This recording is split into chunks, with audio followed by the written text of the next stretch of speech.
Iran की सैकड़ों missile Israel पर तान दी गई। ईरान ने इजराइल का एटम बम वाला सीक्रेट भी हासिल कर लिया।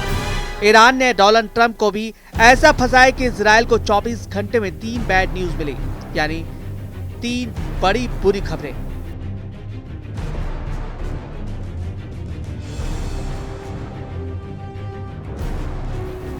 पहला झटका इजराइल के लिए सबसे बुरी खबर यह आई कि ईरान ने इजराइल पर फायर करने के लिए 800 मिसाइल तैयार कर ली है। इस खबर ने नेतन्याहू को पूरी तरह दहला दिया। दूसरा बड़ा झटका ये लगा, बड़ी खबर ये आई कि ईरान ने मोसाद के घर में ही लगी बड़ी सेल। परमाणु वार्ता के दौरान ही इजराइल के परमाणु सीक्रेट पहुंच गए तेहरान। तीसरा बड़ा झटका ये लगा कि इजराइल के लिए तीसरी बुरी खबर ये आई कि डोनाल्ड ट्रंप ने डाल दी इजराइल के हाथों में बेड़ियां। ट्रंप की वार्निंग, जब तक बातचीत चलेगी इजराइल खामोश बैठेगा।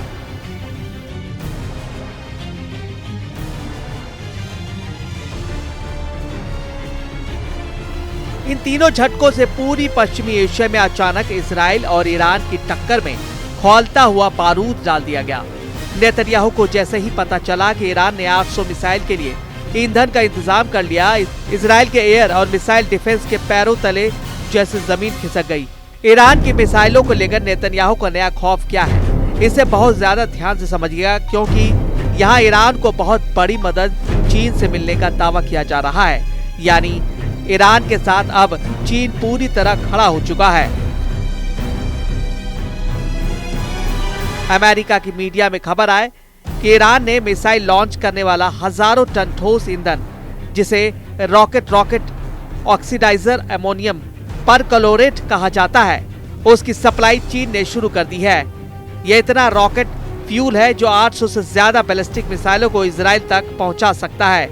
वॉल स्ट्रीट जर्नल की रिपोर्ट में पता चला है कि चीन की मदद से ईरान अपनी मिसाइल पावर को कई गुना बढ़ाने में लगा हुआ है।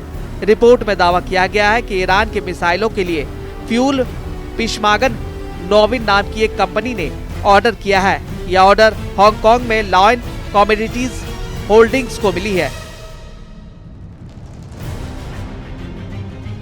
ईरान अपनी मिसाइल पावर बार बार दिखा चुका है।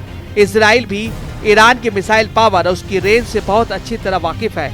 हालांकि ईरान की मिसाइल पावर ने नई ताकत डालने वाले चीन ने कहा कि उसे इस डील के बारे में कोई जानकारी नहीं, जबकि अमेरिका का दावा है कि शी जिनपिंग छुप कर ईरान की मदद कर रहे हैं। अप्रैल में ही अमेरिका ने चीन, हांगकांग और ईरान की 12 कंपनियों पर पाबंदी लगाई थी, लेकिन ईरान और चीन के बीच जून में ही मिसाइल बिजनेस जारी है।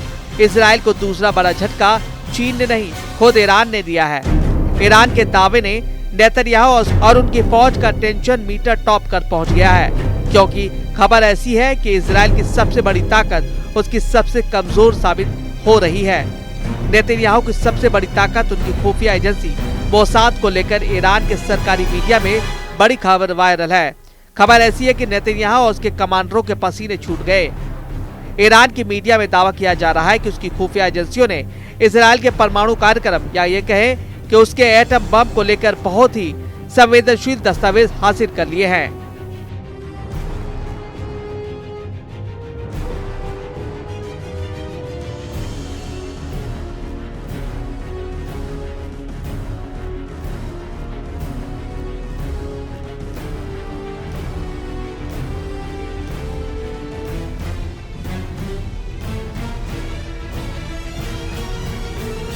ईरान की मीडिया रिपोर्ट में दावा किया गया है कि इजराइल के सीक्रेट डॉक्यूमेंट तेहरान पहुंच चुके हैं। ये दस्तावेज इजराइल के परमाणु कार्यक्रम से जुड़े हैं।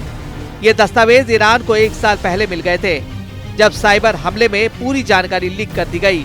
इसके लिए इजराइल के 2 लोग, रॉ मिजराही और अल्मोग इतियास ने ईरान के लिए जासूसी की। इजराइल की रिपोर्ट में छपा था कि 24 साल के इन दोनों जासूसों ने इजराइल के रक्षा मंत्री के घर में खुफिया कैमरे लगाने की कोशिश की थी, लेकिन उनका पर्दाफाश हुआ और दोनों पकड़ लिए गए। अब ईरान की सरकारी मीडिया ने दावा किया है कि इजराइल के परमाणु रिसर्च सेंटर पर एक साइबर अटैक में हजारों दस्तावेज, तस्वीरें, वीडियो हासिल किए गए और दोनों इजरायली जासूसों की गिरफ्तारी उसके इसी खुफिया मिशन से जुड़ी हुई है।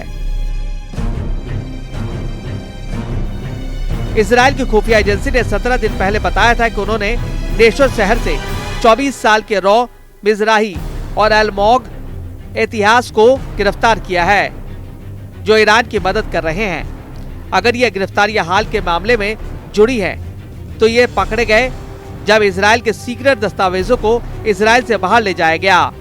ईरान की तरफ से संदेश साफ है, जब इजराइल उसके परमाणु ठिकानों पर हमले की तैयारी कर रहा था, जब नेतन्याहू की एयरफोर्स 24 घंटे एक्टिव रहकर तेहरान पर बड़े मिशन का प्लान बना रहे थे, तब ईरान ने इजराइल के अंदर अपने जासूसी नेटवर्क को ऐसा अटैक में इस्तेमाल किया जिसका तोड़ मोसाद के पास भी नहीं था, क्योंकि दुनिया की सबसे बेहतरीन खुफिया एजेंसी इसका तभी पता लगा पाई जब इजराइल के परमाणु दस्तावेज तेहरान पहुंच चुके थे।